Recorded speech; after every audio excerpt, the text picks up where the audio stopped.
반갑습니다. 반갑습니다.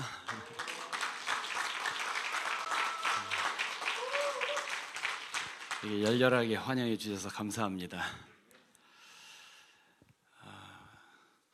제가 여러분과는 어떤 그런 특별한 관계가 없는데도 이렇게 환영받는 이유는 우리가 한 분 하나님의 같은 자녀이기 때문을 믿습니다.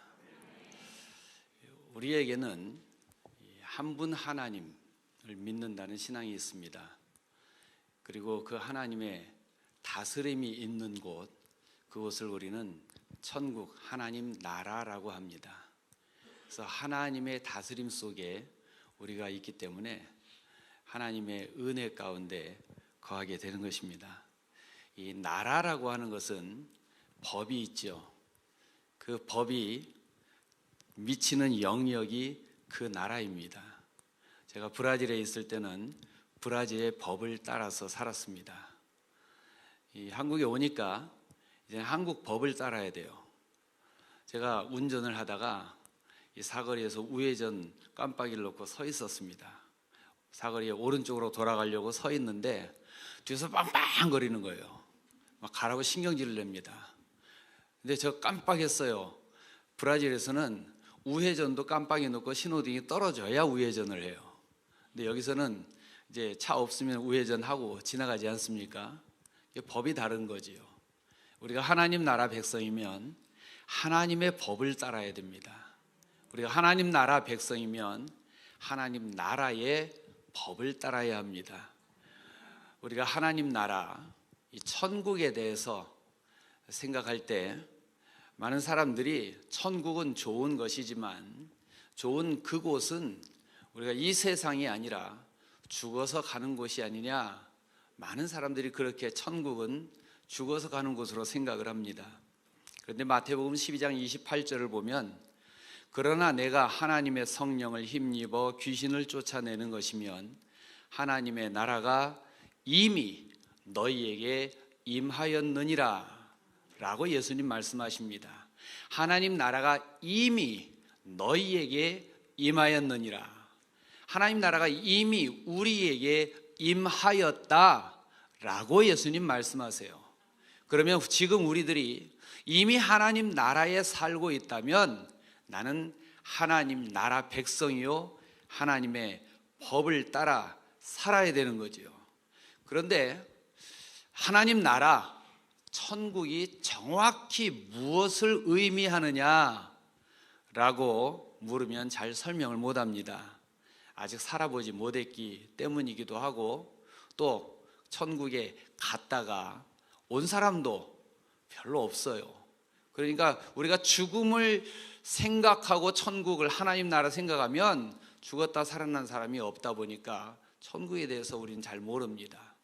이야기를 할 수가 없습니다. 그런데 하나님의 아들이신 예수님이 우리에게 천국에 대해서 알려주셨습니다. 그래서 우리들은 천국에 대해서 하나님의 아들이신 예수님이 가르쳐 주신 그 가르침을 따라서 천국이 어떤 곳이다 라고 하는 것을 알게 되는 거지요. 예수님이 말씀해 주신, 가르쳐 주신 천국에 대한 비유 가운데 마태복음 22장 1절부터 14절에 나오는 혼인잔치 비유, 혼인잔치를 베푼 임금님의 비유가 있습니다. 그 말씀을 보면 이렇게 시작이 됩니다. 천국은 마치 자기 아들을 위하여 혼인잔치를 베푼 임금과 같으니. 그러니까 천국에 대해서 마치 비유로 이야기해 주시는 거예요. 혼인잔치를 베푼 어떤 임금과 같다. 혼인잔치, 지난주에 우리 김명구 목사님의 따님이 결혼을 했는데 얼마나 즐겁고 기쁘고 아름다운지. 여러분, 인생에서 가장 즐겁고 아름다운 순간이 있다고 하면 바로 혼인잔치 아닙니까? 그런데 예수님은 혼인잔치에 대해서, 바로 천국에 대해서 혼인잔치와 같다는 거예요. 그러니까 천국은 기쁨이 있는 곳이다, 아름다운 곳이다, 그곳에 우리가 이미 너희에게 임하였느니라. 그렇다면 우리들은 천국을 사는 우리에게는 무엇이 있어야 된다는 겁니까? 기쁨이 있어야 된다는 거예요. 여러분, 우리 믿는 사람들은 얼굴이 환해야 합니다. 믿는 사람들이 얼굴이 그냥 막 그늘지고 찌뿌둥하고 짜증나고 막 그냥 그런 얼굴로 지내면요, 그건 교회 다니는 거 저거 좋은 게 아닌가 봐. 세상 사람들이 그래요.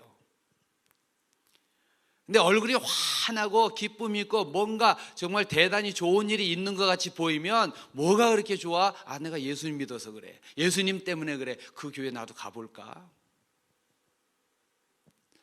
여러분, 우리의 마음이 주님 때문에 정말 기쁨이 있는 그런 마음 되어야 됩니다. 그렇게 되시길 축원합니다. 이 천국을 혼인잔치에 비유하는 것은 그렇게 우리의 믿음 생활이란 기쁨이 있어야 된다는 것인데, 왜 기쁩니까? 죄로 말미암아 멸망당에 마땅한 내가 예수님을 믿게 되고, 그리고 구원을 받게 되고, 하나님의 자녀, 이 죄로 말미암아 죽어 마땅한 내가 하나님의 아들, 딸이 되었다고 하는 이것보다 기쁜 게 어디 있습니까? 여러분, 그렇게 정말 고백하십니까? 정말 예수님 때문에 나는 너무 기쁘다, 이 고백이 있어야 돼요. 그래서 예수님이 이 세상에서 마지막 천국으로 가시기 바로 직전에, 승천하시기 직전에 마지막으로 하신 말씀이 뭐냐면요, 사도행전 1장 8절을 보면 오직 성령이 너희에게 임하시면 너희가 권능받고 예루살렘과 온 유대와 사마리아와 땅 끝까지 이르러 내 증인이 되리라 라고 말씀을 하세요. 이게 승천하시기 직전에 마지막 하신 말씀인데, 그때 너희는 성령 받고 뭐가 되라고요? 내 예수님의 증인이 되라. 그게 예수님이 이 세상에서 마지막 하신 말씀이에요. 근데 증인은 뭡니까? 누가 나한테 철수에 대해서 이야기합니다. 근데 내가 철수를 본 적이 없어요. 그런데 영희가 철수에 대해서 얘기해 준 걸 들은 적이 있습니다. 그래갖고 내가 얘기를 합니다. 철수는 이렇다 저렇다, 영희가 한 일 가지고 얘기합니다. 그건 증인이 아닙니다. 증인은요, 내가 직접 철수를 만나서 철수를 보고 철수하고 이야기하고 철수의 이야기를 듣고, 그리고 나서 철수가 이렇게 말했다, 철수는 이렇게 생겼다, 그게 증인입니다. 증인은 직접 경험한 사람이에요. 그래서 예수님이 너희가 내 증인이 되어라 라고 이야기하는 것은요, 우리에게 예수님을 만난 경험이 있어야 된다라고 하신 겁니다. 예수님에 대해서 그 이야기를 직접 들은 자가 되어야 된다는 거예요. 그게 증인입니다. 죄로 말미암아 죽어 마땅한 내가 예수님의 자녀가 되고, 하나님의 자녀가 되고, 그리고 예수님을 경험한 자가 되고, 하나님을 경험한 자가 되었다. 얼마나 기뻐요. 그 기쁨이 있어야 된다는 겁니다.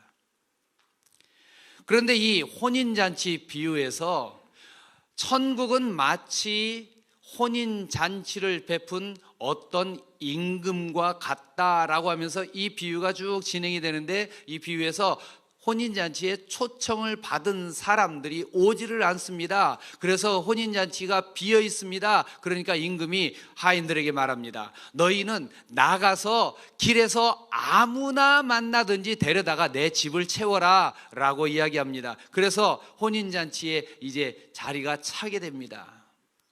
여러분, 혼인잔치는 사람이 북적대는 기쁨이 있어야 돼요. 뭔가 흥겨움이 있어야 됩니다. 천국을 혼인잔치에 비유했다고 하는 것은 예수님이 우리의 인생이 천국 백성, 하나님의 백성된 우리에게 기쁨이 있어야 된다는데, 예수님이 제일 먼저 기적을 행하신 것도요, 혼인잔치였어요. 혼인잔치에 포도주가 떨어져서 이제 흥이 끝나게 생겼습니다. 예수님이 예수님의 어머니 마리아가 예수님에게 포도주가 떨어졌대, 큰일 났어. 처음엔 그러십니다. 나하고 무슨 상관이 있냐고. 그런데 이 마리아가 또 얘기합니다. 이 예수님이 무엇을 시키든지 너희는 그대로 하라고 하인에게 말합니다. 그러자 예수님이 이 하인들에게 말합니다. 너희들이 물을 기르다가 양동이에 채워라. 그래서 물을 채웠습니다. 이제는 떠서 갖다 주어라. 그래서 물로 된 포도주로 예수님이 그 잔치의 흥을 계속되게 하십니다. 천국은 마치 혼인잔치와 같은데, 그렇다면 그것은 우리의 신앙생활은 예수님도 기쁨이 있기를 원하신다는 거예요.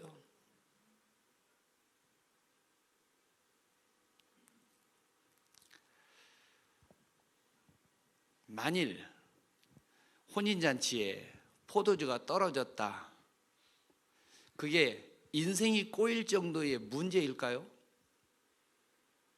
그건 아닐 거예요.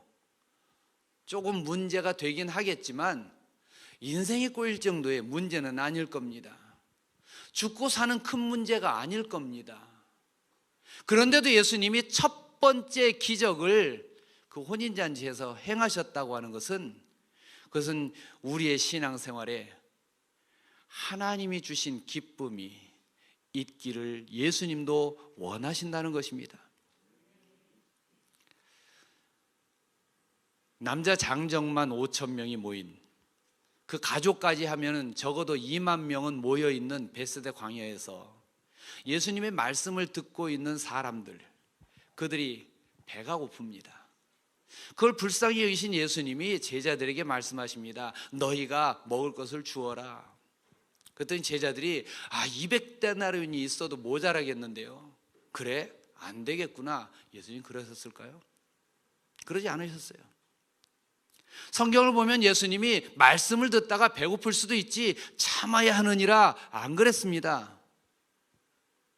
예수님은 오히려 너희에게 무엇이 있느냐 말씀하시고 물어보신 예수님이 보리떡 5개와 물고기 2마리 있습니다. 그러자 예수님이 그것을 축사서에서 떼어 나눠주시는데 5천 명, 남자 장정만 5천 명, 가족들까지 2만 명이나 되는 이 많은 사람들이 다 배불리 먹고도 남은 것을 거두었더니 12바구니에 거두었더라. 예수님은요, 기쁨이 있기를 원하세요. 그냥 무조건 참으라고 하지 않습니다. 힘들고 어려운 사람이 있으면 그에게 기쁨의 이유가 되어지는 우리가 되어야지, 무조건 참아 그게 신앙이야, 그거 아니에요. 서로에게 기쁨이 되시길 주님의 이름으로 부탁을 드립니다. 한번 옆 사람 보고 인사 나누시겠어요? 당신을 보니까 이 순간이 내 인생의 최고입니다.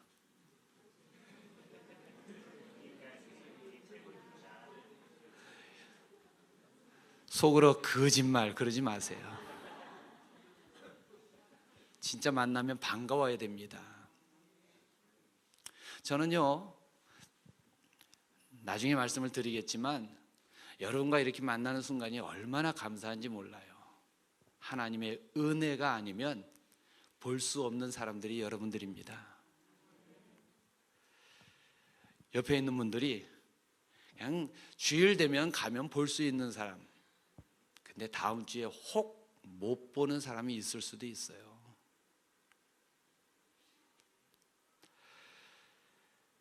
하나님 나라는 기쁨이 있는 곳이다. 그래서 바울 사도도요, 로마서 14장 17절에서 하나님 나라는 오직 성령 안에서 의와 평강과 희락이라 라고 말씀합니다. 하나님 나라는 희락이에요. 기쁨이 있어야 돼요. 그런데 마태복음 22장 혼인잔치 비유를 다시 보게 되면 10절에서 그렇게 빈 자리를 채워서 겨우겨우 자리에 채워서 사람들이 왔는데 거기에서 말씀이 끝나지 않습니다. 혼인잔치 자리가 찼지만 그 다음에 또 다른 사건이 일어납니다. 11절에 보면 한 사람이 예복을 입지 않았다고 그 혼인잔치에서 쫓겨납니다. 혼인잔치에 참석했는데 쫓겨났다. 예복을 안 입었다. 근데 말씀을 다시 자세히 보면은 이렇게 되어 있습니다. 거기에 잔치에 참여한 사람들을 어떻게 잔치에 채웠느냐? 초청받은 사람들이 오지 않으니까 임금이 하인들에게 말합니다. 너희는 나가서 길에서 누구를 만나든지 아무든지 데려다가 내 잔치를 채워라. 그 잔치 자리에 참여한 사람들은, 두 번째 온 사람들은 길에서 만나서 온 사람이에요. 이 사람들이 일을 하다가 왔든 아니면 길을 걸어가다 왔든 여행을 하다 왔든 뭘 하다 왔는지 모릅니다. 만나는 대로 데려다가 채웠습니다. 이 사람들이 예복을 언제 준비를 해요? 예복 준비할 시간이 없었습니다. 그런데 예복을 입지 않았다고 쫓아냈다면 다 예복을 입었다는 얘기입니다. 어떻게 입게 됐을까요? 들어오는 사람들에게 임금이 준비했다가 이거 입고 잔치 참석해, 예복을 준 겁니다. 그래서 예복을 준 것을 받아서 잔치자리에 들어가서 입어야 되는데 한 사람이 입지 않아서 쫓겨납니다. 왜 입지 않았을까요? 못 받았을까요? 받았는데 안 입은 거죠. 순종하지 않았다는 거예요. 그래서 벌을 받는 겁니다. 쫓겨나는 겁니다. 모두가 다 그 잔치 자리에 자격이 없는 사람들, 일하다가 와서 땀 냄새 나고 더러움이 묻었고 때가 타고 그랬는데 잔치 자리에 예복을 줍니다. 그냥 너 그냥 씻을 시간 없어, 가서 그냥 이거 뒤집어 쓰고 와서 앉아 있으면 돼. 근데 아유, 내가 더러워서 이 옷을 어떻게 입어? 냄새 나는데 이 옷을 어떻게 입어? 아니요, 핑계가 없어요. 입기만 하면 되는 거예요. 그래서 구원은 어떻게 됩니까? 요한복음 3장 16절을 보면 누구든지 예수 믿으면 구원 받는다고 한 겁니다.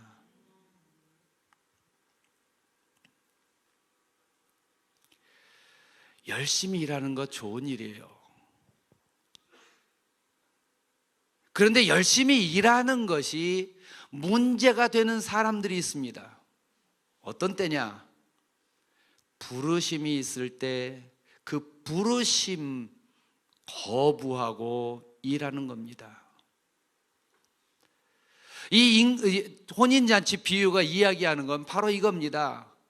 처음에 초대받았던 사람들, 이 사람들이 자기가 해야 될 일이 있다고, 나는 밭에 가야 돼, 나는 어디 여행을 가야 돼, 뭘 소를 시험을 해야 돼, 나는 다른 일이 있어. 약속해 놓은 시간이 있었는데 그 시간에 내가 더 중요한 일이 생겼어. 자기 기준을 따라서 일하러 갑니다. 그 사람들은 잔치에 참여하지 못하는 사람들인 거예요. 여러분, 나에게 부르심이 있을 때 그 부르심, 하나님의 부르심이 있는데 그것을 놔두고 내가 더 중요하게 생각하는 그 일을 따라갈 때 천국 잔치, 하나님의 잔치에 참여하지 못하게 된다는 겁니다. 부르심이 무엇입니까? 하나님의 부르심의 가장 대표적인 게 바로 죽음이죠.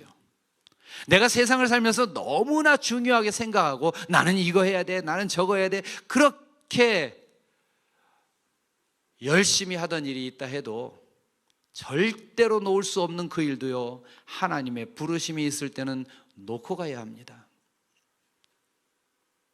마태복음 22장의 비유는 우리에게 내가 생각했던 그 어떤 것보다도 더 중요한 순간이 있다고 하는 것을 알려주고 있습니다. 하나님의 부르심이 있을 때는, 그때는 나의 기준이 아니라 하나님의 부르심을 따르는, 하나님의 부르심에 거부하지 않는 그런 결단이 있어야 한다는 것입니다. 그래서 마태복음 6장 33절에서 예수님은 그런즉 너희는 먼저 그의 나라와 그의 의를 구하라, 그리하면 이 모든 것을 너희에게 더하시리라. 이 말씀은 다들 잘 아세요. 근데 어느 순간에 아멘 하느냐면 이 모든 것을 너희에게 더하시리라 하면 아멘 합니다. 맞죠? 근데 이 모든 것을 너희에게 더하시리라 하는 이 말씀은요, 그 앞에 있는 조건이 충족될 때 나오는 결과입니다. 그 앞에 있는 조건이 뭡니까? 너희는 먼저 그의 나라와 의를 구하라. 이것이 충족이 될 때 그 다음에 이 모든 것을 너희에게 더하시리라 라는 결과가 오는 것입니다. 그런데 먼저 그 나라와 그 의를 구하지 않고 모든 것 달라고만 합니다. 그리고는 응답 못 받았다고 하지요. 먼저 그 나라와 그 의를 구하라. 여기에서 중요한 말이 뭡니까? 구하라라고 하는 말씀보다 더 중요한 말씀은 먼저입니다. 순서가 있다는 거예요. 물건을 샀을 때 물건의 사용 설명서가 같이 옵니다. 그리고 그 설명서에 적혀 있는 순서대로 잘 따라가면 그 물건이 가지고 있는 기능과 가치를 충분하게 누릴 수가 있어요.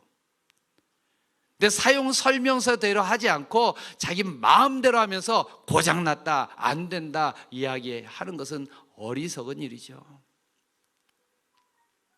먼저 해야 될 것과 나중에 해야 될 것, 예수님은 땅의 것보다 먼저 하늘의 것을 찾으라고 얘기하십니다. 너희는 먼저 주의 나라와 의를 구하라.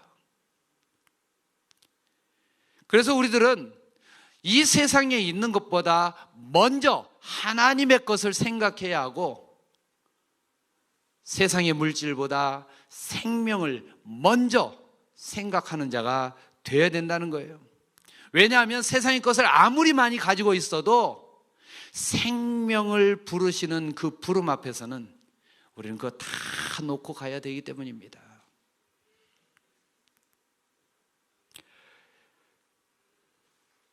차선은 최선의 적이다라는 말이 있습니다. 한번 따라해 보겠습니다. 차선은 최선의 적이다. 여러분, 이 말씀, 최선이 안 되면 차선이라도 선택해야 돼, 그런 이야기 많이 들으실 거예요. 그런데요, 최선이 안 되면 차선이라도 선택해야 된다고 하는 게 핑계가 되어서 내가 최선을 다하지 못하지만 차선이라도 선택한다 라는 그러한 이 자기 만족, 자기 기만, 자기를 속이는 것이 되면 안 됩니다. 예를 들면 이런 거예요. 예배 시간에 내가 예배를 드려야 되지만 이 시간 내가 중요한 일이 생겼어. 그 중요한 일이 뭐냐? 큰 돈을 벌일 수가 있어. 그런 생각이 듭니다. 그래서 예배 드려야 할 시간에 내가 열심히 일을 했다. 한 번만 봐주세요, 하나님. 여러분, 그게 지혜일까요? 우리는 어쩌면 그것이 지혜라고 이야기할지 모르겠습니다. 세상은 그렇게 이야기할 수도 있습니다. 그러나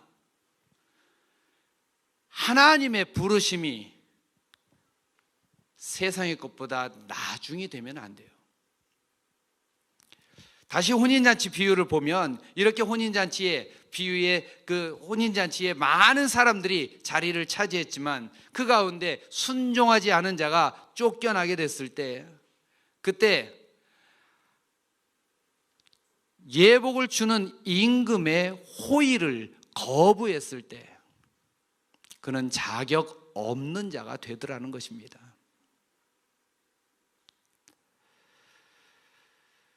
세상에는 많은 관계가 있습니다. 자격 없는 자에게 그 자격을 따지지 않고 주는 관계는 어떤 관계일까요? 그 관계의 기본에는 자격이 안 되는데도 따지지 않고 주는 그 관계의 기본의 바닥에는 무엇이 깔려 있냐면 사랑이 깔려 있습니다.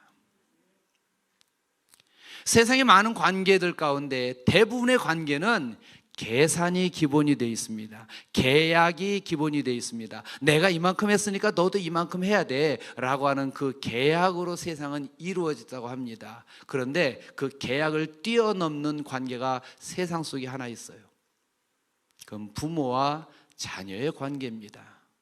여러분, 부모된 자가 자녀에게 뭘 해줄 때 계산하면서 해주십니까? 내가 뭐 했다고 다 이렇게 적어 놓으십니까? 그러지 않으시죠? 자녀에게 해주는 것은 계산하지 않습니다. 그냥 주는 거예요. 왜요? 사랑이 바닥에 깔려 있으니까. 그래서 이사야 55장 1절을 보면 너희 모든 목마른 자들아 물러나오라, 돈 없는 자도 오라. 너희는 와서 사 먹되 돈 없이 값 없이 와서 포도주와 젖을 사라. 값 없이 오라고 이야기합니다. 그리고 요한계시록 22장 17절은 목마른 자도 올 것이요 또 원하는 자는 값 없이 생명수를 받으라. 하나님이 우리에게 주시는 것은요, 계산하지 않으죠. 하나님은 사랑이시기 때문에 계산하지 않고 주십니다. 그러니까 하나님과의 관계 속에서 우리는 계산을 넘어서는 그러한 하나님의 놀라운 사랑을 받은 자인데, 이 관계가 어떤 관계일까요? 하나님과 내가 어떤 관계에 있길래 이러한 놀라운 것을 받을까요? 하나님의 자녀이기 때문이에요. 계산을 뛰어넘는 하나님의 이 사랑은 우리가 하나님의 자녀이기 때문에 하나님이 그렇게 주시는 것입니다.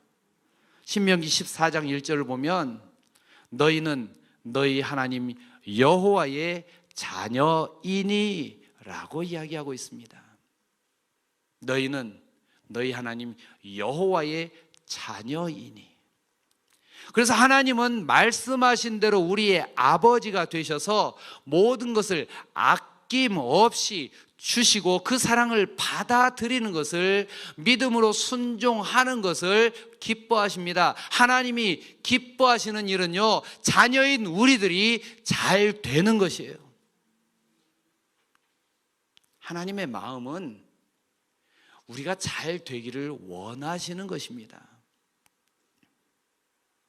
그래서 우리가 혹 어려운 일을 당하거나 문제가 있을 때 그때 하나님의 마음을 생각해야 돼요. 하나님이 나에게 벌 주는 것이 하나님의 목적이 아니라 하나님의 마음은 우리가 잘 되기를 원하신다. 신앙인은 눈에 보이는 대로 판단하는 사람이 아닙니다. 저도 내가 신앙인이다, 예수 믿는 사람이다 하면요, 우리는 약속을 따라 사는 사람이라는 이야기입니다. 신앙인은 눈에 보이는 대로 사는 사람이 아니고 약속을 따라 사는 사람이에요. 약속을 믿고 사는 사람입니다. 그래서 그 약속을 믿는 자에게는 어려운 일을 당해도 하나님이 나와 함께 하실 것이다, 하나님이 나를 도와주실 것이다 라고 이야기합니다. 왜 그렇습니까? 하나님이 나의 뭐가 되시기 때문에? 아버지가 되시기 때문에. 2년 전 딱 요맘때입니다. 2년 전 10월 달에 제가 이 자리에서 그때 말씀을 전한 적이 한 번 있었습니다. 그때 저는 하나님은 살아계십니다 라고 하는 것을 말씀을 드렸습니다. 여러분, 하나님 살아계십니다. 아멘이세요? 여러분, 근데 살아계신다고 하는 이 말은 하나님이 살아계신데, 제가 브라질에 있을 때 저기 브라질에 장호경이라고 하는 선교사가 사는데, 여러분 감동이 있을까요? 저기 미국에 마이클이라고 하는 사람이 사는데 막 눈물이 나세요 지금? 그런 사람 아무도 없어요. 왜요? 살고 있겠죠. 마이클이라는 사람이 있겠죠. 근데 그 사람이 나하고 아무 관계가 없어요. 그러면 감동이 없습니다. 하나님이 살아 계신다라고 하는 말씀이 그것이 나에게 감동이 되려면요, 살아계신 하나님 만나고 그 살아계신 하나님의 사랑을 받아본 자는 그 사랑이 떠오르는 겁니다. 그리고 그 사랑을 받아본 사람은 좋으신 하나님. 저는요, 가끔 정말 좋으신 하나님. 일부 예배 때는 그 느낌이 솟아올라서 울컥했어요. 여러분, 정말 하나님이 그렇게 생각만 해도 좋을 정도로 좋으십니까? 그건 경험하셔야 돼요. 살아계신 하나님을 이야기하는 건 그 하나님을 경험해야 된다는 그런 의미입니다. 그래서 너희는 내 증인이 되라는 말은 경험한 자가 되라는 이야기예요. 같이 울고 같이 웃고 이야기하고 같이 먹고. 그래서 예수님이 부활하신 다음에 갈릴리 바다에서 고기 잡는 제자들에게 찾아오셔서 고기를 구워 놓으시고 같이 드시잖아요. 부활하신 주님이 골방에 제자들이 모여 있는데 거기서 너희에게 떡이 있느냐 먹으시잖아요.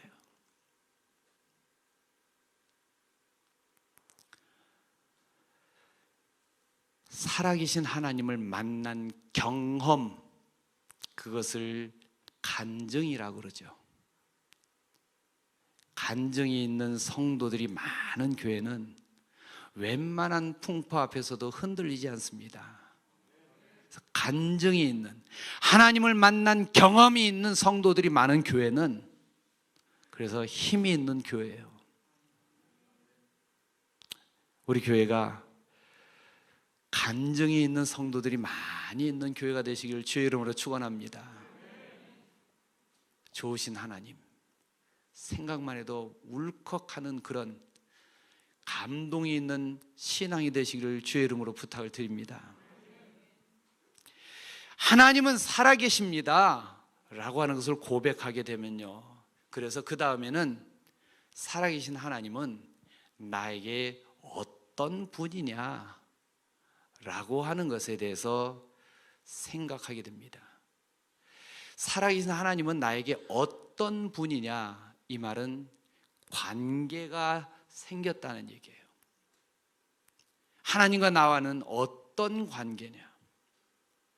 저는 조금 전에 계산을 뛰어넘는 가장 큰 사랑의 관계가 부모와 자녀의 관계라고 했습니다. 그래서 내가 하나님에 대해서 하나님 살아 계십니다 라고 하는 것을 고백하게 될 때 그 하나님과 나와의 관계는 성경은 뭐라고요? 하나님의 자녀다. 어떤 관계요?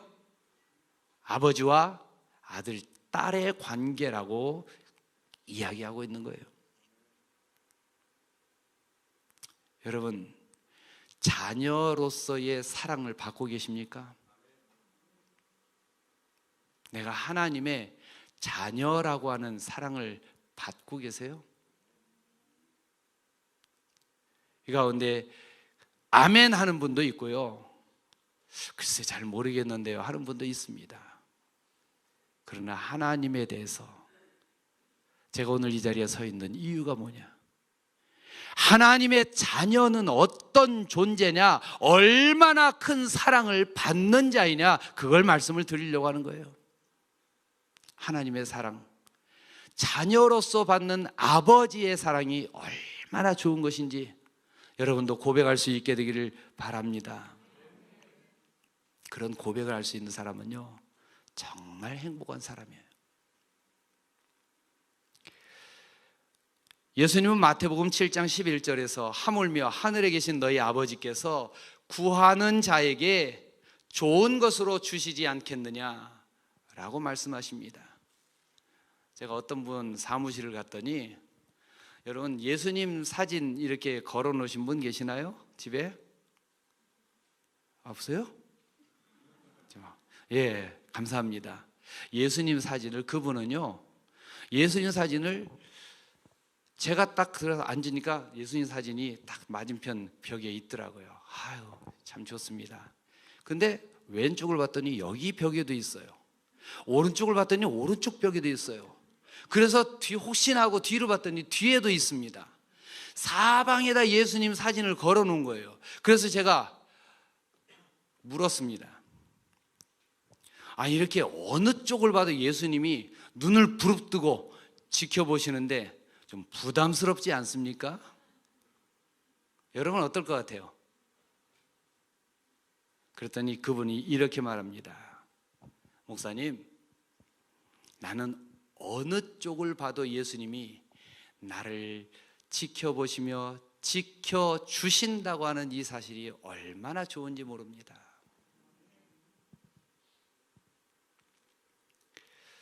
마태복음 14장을 보면 풍랑이 있는 물 위를 베드로가 걷는 장면이 나옵니다. 여러분, 물 위를 어떻게 걸을 수 있을까요? 베드로 이후에는 물 위를 걸었다는 사람이 없어요. 그럼 어려운 일이겠죠? 그런데 성경에 베드로가 물 위를 걸은 방법은 무엇이었느냐? 너무 쉽습니다. 예수님의 말씀 한마디면 되었습니다. 오라 하니까 베드로가 배에서 뛰어내려서 물 위로 걸어갑니다. 굉장히 어려운 줄 알았는데 그냥 예수님 말씀 한마디면 되더라는 거예요. 그래서 그 말씀대로 배에서 뛰어내려서 물 위로 걸어갑니다. 성공한 인생이 되었습니다. 그런데 베드로의 이 성공이 계속되면 좋을 텐데, 여러분 인생의 성공이 계속되던가요? 실패했어요. 예수님 바라보고 예수님이 오라 해서 갈 때는 물 위를 걸었지만 그 다음에 예수님을 보지 않고 베드로가 바람이 불고 파도가 치는 것을 봅니다. 시선을 예수님에게서 환경으로 돌렸더니 두려움이 생겨요. 여러분, 왜 두렵습니까? 예수님의 능력이 없어져서 두렵습니까? 아니면 시선이 예수님에게서 환경으로 돌아갔기 때문에, 예수님을 보지 않기 때문에 두렵습니까? 베드로의 문제는 시선을 예수님에게서 돌렸기 때문이에요. 베드로가 성공했다가 실패한 이유는 예수님 때문이 아닙니다. 베드로가 시선을 다른 데로 돌렸기 때문이에요. 그래서 물속으로 빠져 들어갔습니다. 베드로가 물속으로 빠져 들어갈 때 그냥 그렇게 죽었느냐? 성경을 보면 그 다음에 베드로가 그 문제 속에서 해결을 받습니다. 구원을 받습니다. 어떻게 해결을 받았느냐? 시선을, 환경을 보며 바람과 파도를 보며 두려워하던 베드로가 다시 예수님께로 시선을 돌리고 손을 주님께 내밀고 주여 나를 구원하소서 그렇게 외치니까 예수님이 그 손 잡아서 물 위로 끌어올려서 같이 배에 올라가십니다. 바람과 파도 때문에 물속에 빠져 들어가던 베드로가 그 문제에서 해결받은 것은 시선을 주님께로 다시 고정하고 주님께 손을 내밀고 주님께 외친 거예요. 여러분, 문제가 있습니까? 어렵고 힘듭니까? 그러면요, 내게 능력이 부족해서라고 생각하지 마세요. 내 시선을 주님께 돌리지 않고 환경을 보기 때문인 걸 알아야 합니다. 주님은 어떤 문제보다도 더 크신 분인 줄 믿습니다. 주님께 손을 내밀면 주님이 잡아주시면 구원받는 거예요. 주님이 잡아주시면 문제가 해결될 줄 믿습니다.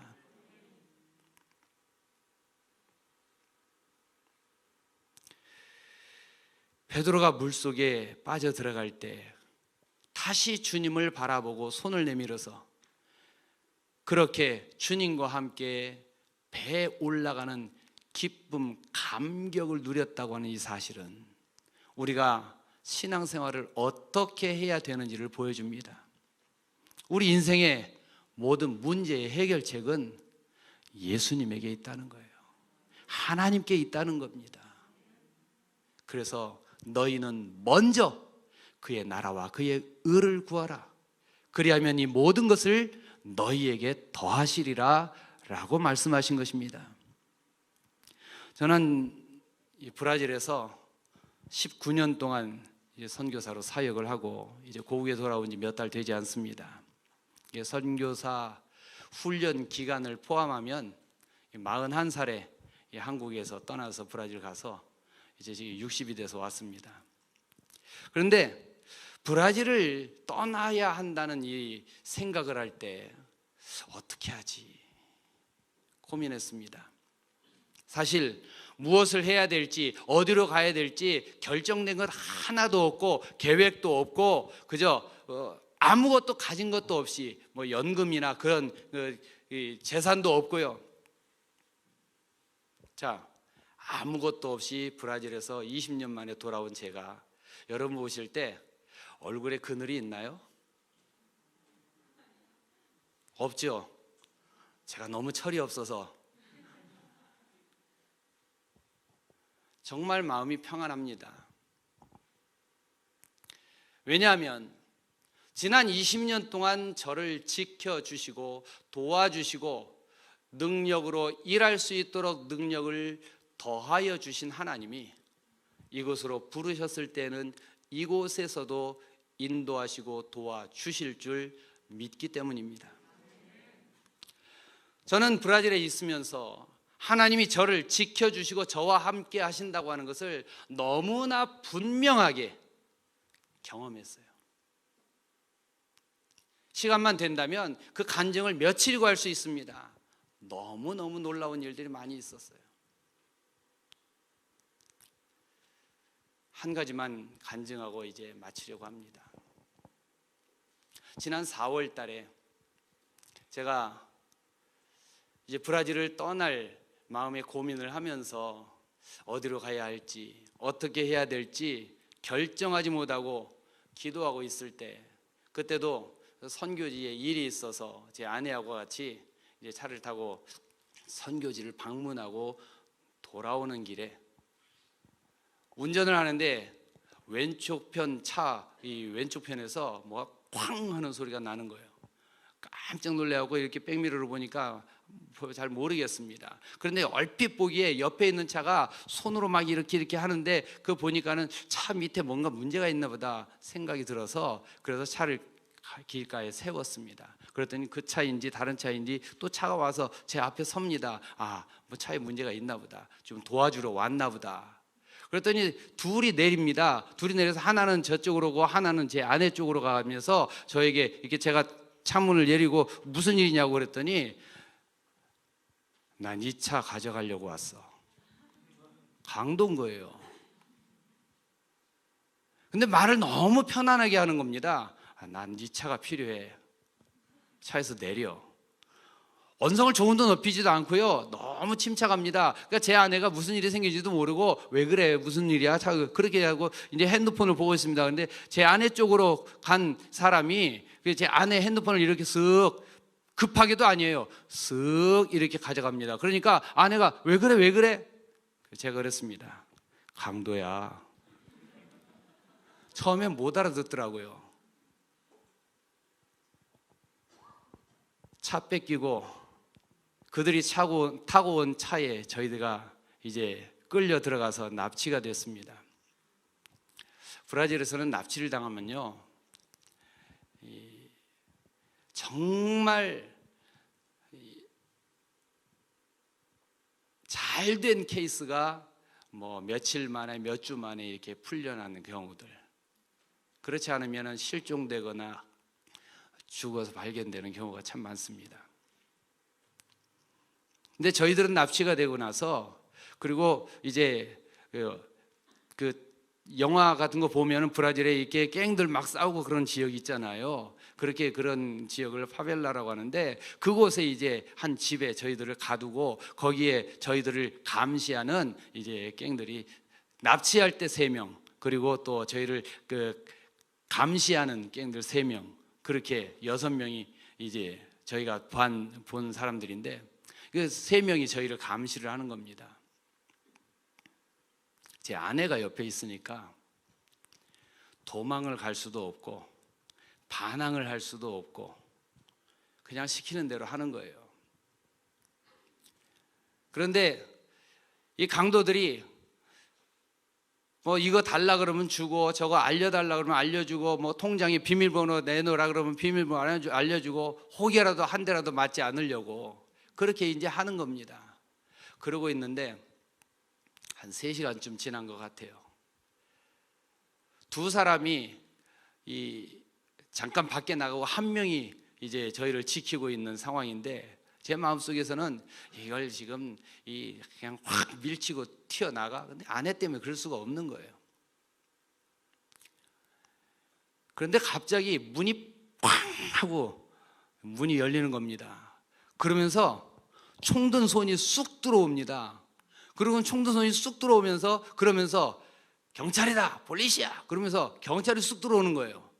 얼마나 놀랐는지, 도대체 어떻게 우리가 여기 있는 줄 알고 우리를 구하러 왔는지 왔어요. 그래서 어떻게 찾았냐 그랬더니 마침 우리가 납치되는 그 상황 속에 어떤 차가 지나가면서 지금 동양인 부부가 납치되고 있다고 하는 걸 신고를 한 거예요. 그 신고를 받은 사람이, 경찰이 이제 우리를 찾으러 왔다고 그럽니다. 그래서 제가 너무 고마워서 이렇게 물었습니다. 그 사람 너무나 고마운데 나한테 그 사람 이름을 알려주면, 연락처 주면 내가 그 사람 살해를 하겠다고 그랬더니, 신고한 사람이 자기가 무서워서 누구라고 하는 거 자기가 안 밝힌다고, 그냥 상황은 내가 설명을 했으니까, 신고했으니까 경찰 너희들이 출동하든 안 하든 그건 너희들이 알아서 하라고, 나는 신고했다 그러고 가버린 거예요. 경찰 전화로. 여러분, 장난 전화 있을 수 있잖아요. 저희를 구출한 경찰이 저에게 3가지 질문을 합니다.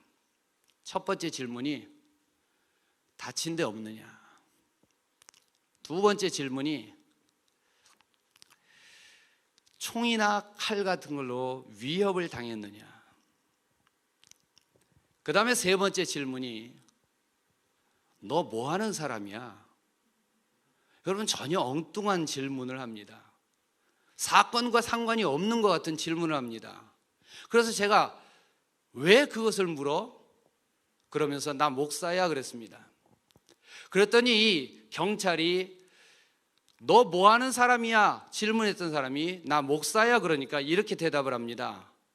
아, 그래서 그랬구나. 기적이 일어났네. 하나님이 하셨네. 도대체 그 말이 무슨 말이야? 그랬더니 경찰이 하는 말이요, 자기도 이해가 안 된다는 거예요. 이 상황이. 자기를 신고한 사람이 밝히지도 않았는데 너희들 때문에 지금 10만 명의 경찰이 출동을 했어. 여러분, 브라질 상황을 아시는 분은요, 여기 그 일부 예배 때 콜롬비아에서 오신 그 권사님 계셨다고 그러는데, 그분도 아시는 얘기예요. 이 남미 쪽은요, 갱들이 총을 가지고 있기 때문에 사건이 나면 바로 출동해 갖고 바로 그렇게 잘 안 합니다. 준비를 많이 하고 나가요.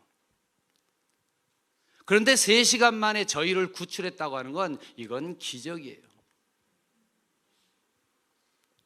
10만 명의 경찰이 너희들 때문에 출동을 했어. 그래서 자기들도 이해가 안 돼서, 아니 얼마나 대단한 사람이 납치가 됐길래 자기들이 준비할 시간도 없이 10만 명이나 되는 경찰이 총 출동해서 우리를 찾았는지 궁금했다는 겁니다. 그래서 물은 거예요. 너 뭐 하는 사람이야? 그리고 제가 나 목사야 그러니까, 아, 그래서 그랬구나. 하나님이 하셨네. 기적이 일어났네.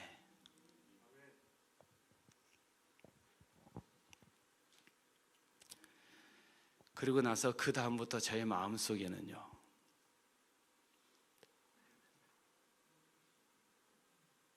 하나님의 아들은 이런 사랑을 받는구나.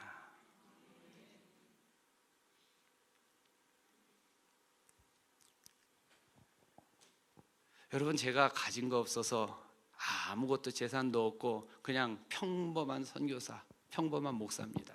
제가 한국에 와서 목사님 만났더니 형님이 저보다도 저를 더 걱정하는 거예요. 너 어떻게 하려고 왔어? 근데 저는 정말 걱정을 안 해요. 저에게 급한 일이 생기니까 하나님이 다급하셔서 10만 명의 브라질 경찰을 동원하셨다면 저에게 무엇을 아끼시겠어요? 그런데 저만 그렇습니까? 여러분, 저를 한번 따라 하시겠습니다. 나는, 여러분 가슴에 손을 올리시고요. 나는 내게 급한 일 생기면 10만 명이라도 하나님이 동원하신다. 나는 대단한 사람이다. 나는 하나님의 아들이다. 여자분은 딸이라고 하셔야죠. 나는 하나님의 딸이다. 하나님이요, 나에게 급한 일이 생기면 10만 명이라도 동원하실 겁니다. 여러분에게 하나님은 아끼지 않으십니다. 그게 하나님의 아들 된 자, 딸 된 자의 특권이에요. 오늘 말씀 열왕기하 6장 16절을 보면 그 배경이 이렇습니다. 아람 군대가 이스라엘을 쳐들어옵니다. 동쪽으로 쳐들어오니까 그 이스라엘의 엘리사라고 하는 선지자가 이스라엘 왕에게 이야기합니다. 지금 아람 군대가 동쪽 길로 해서 쳐들어오니까 동쪽 어디에 가서 막고 있으면 거기서는 적은 군사라도 막을 수 있으니까 빨리 가서 방비하라고. 그래서 막았습니다. 그러니까 길이 막히니까 이번엔 아람 군대가 서쪽으로 길을 돌아서 옵니다. 엘리사가 이스라엘 왕에게 또 말합니다. 이번엔 아람 군대가 서쪽 어디로 오니까 어디에 가서 막으라고. 거기 가서 막으면 막을 수가 있을 거라고. 또 막습니다. 가운데로 옵니다. 어디로 가서 막으라고. 계속해서 막힙니다. 아람 왕이 화가 납니다. 우리 가운데 첩자가 있는 게 분명하다. 그러니까 첩자를 찾아내라. 누가 우리의 이 공격에 하려고 하는 그 길을 알려주고 있느냐. 그랬더니 그 신하 중에 한 사람이, 왕이시여, 이스라엘에는 엘리사라고 하는 하나님의 사람이 있는데 이 사람이 왕이 침실에서 한 이야기까지도 다 이야기를 해줍니다. 그러니 엘리사를 잡지 않고는 우리가 이스라엘을 공격할 수 없을 겁니다. 그래서 아람 왕이 군대를 이번엔 엘리사가 있는 성 도단이라고 하는 성으로 보냅니다. 아침에 일어나서 엘리사의 종 게하시가 있는데 게하시가 아침에 눈을 떠서 나가보니까 성을 아람 군대가 둘러싸고 있습니다. 포위하고 있습니다. 게하시가 두려움에 떨면서 내 주여 어찌하오리까 그렇게 이야기합니다. 그때 엘리사가 한 말이에요. 우리와 함께한 자가 저들과 함께한 자보다 많으니라. 여러분, 눈앞에 대적이 둘러 진을 치고 있는 것처럼, 포위된 것처럼 걱정, 근심, 두려운 일이 있습니까? 저는요, 10만 명을 동원하신 하나님이 저를 지키신 걸 경험했어요. 우리와 함께한 자가 저들과 함께한 자보다 더 많으니라. 이 하나님의 놀라운 사랑을 이제는 여러분도 누리시길 바랍니다. 어렵고 힘들고 근심되고 두려운 일이 있다 할지라도 너희는 먼저 그의 나라와 그의 의를 구하라. 그리하면 이 모든 것을 너희에게 더하시리라. 하나님의 자녀된 여러분에게, 우리에게 하나님은 아무것도 아끼지 않으실 것입니다.